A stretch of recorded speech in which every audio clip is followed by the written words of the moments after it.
ফারুক সাহেব, আমরা তো মাঠে খেলা দেখতে আসলাম, খেলা সম্বন্ধে কিছু বলেন আপনি। খেলা সম্বন্ধে আমি বলতে চাই, আজকাল তো ফুটবল খেলা উঠে যাচ্ছে।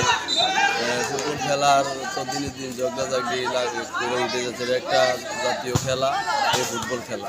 এই ফুটবল খেলা তো আজকে আমরা বরিয়া আবুলাতুল প্রাইমারি স্কুলের সামনে একটা জুনিয়র খেলা ফুটবল ম্যাচ টুর্নামেন্ট চলতেছে।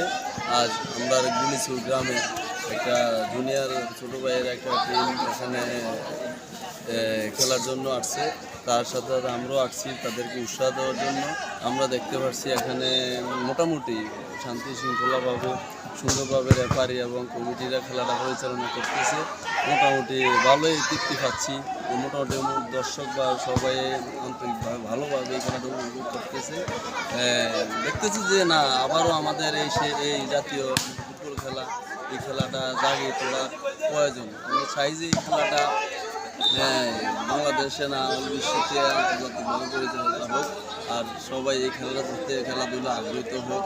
পোলাপাইন ছোটো ছোটো মোবাইল বাদ দিয়ে যেমন এই খেলাটার মধ্যে আবারও পরের প্রজন্ম যারা আছে যাতে এই খেলাটাকে ধরে রাখার জন্য আমরা উৎসাহ দিতে হবে।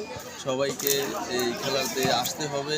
পোলাপাইনের সাথে সাথে স্কুল যাদের ছোটো ছোটো ছেলে মেয়ে স্কুলে পড়ে তাদেরকেও খেলার উৎসাহ দিতে হবে। এই সমস্ত খেলার তাদেরকে উৎসাহ দেওয়ার জন্য পাশাপাশি শিক্ষাটাও দিতে হবে। পড়ার পাশাপাশি এই জন্য শিক্ষা দেওয়াটা পোলাপাইনেতেই এই খেলায় সর্বাধিক উপকার, যেমন শারীরিক স্বচ্ছও থাকে আর পোলাপাইনের মন মানসিকতা ভালো থাকে, পাশাপাশি লেখাপড়ার জন্য মোটামুটি স্কুলে আগ্রহ থাকে।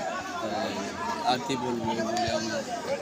থ্যাংক ইউ ইঞ্জিনিয়ার ফারুক সাহেব, আপনাকে ফুটবলের খেলার মধ্যে ভালো ভালো পরামর্শ দেওয়ার জন্য।